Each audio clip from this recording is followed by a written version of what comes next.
baca taklim pada anak-anak tapi tak tutup kepala, apakah hukumnya? Taklim dia? Bukan taklim, taklim. Okey. Taklim ini maksudnya mengajar. Jadi apakah wajib orang lelaki pakai kopiah atau tutup kepala? Tidak wajib.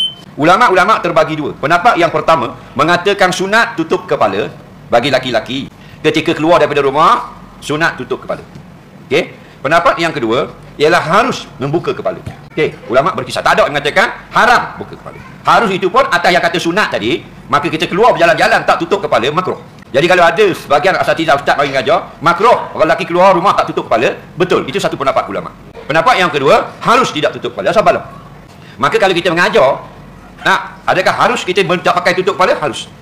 Atau kalau dia mengatakan harus tadi. Cuma bila kita taklim, kita ambil lah daripada guru kita yang asal, Rasulullah SAW. Kata ulama, dia duduk dalam keadaan tiga keadaan. Kadang-kadang Nabi pakai kopiah saja, kadang-kadang dililitkan serban di atas kopiahnya, dan kadang-kadang letakkan kain di atas serbannya.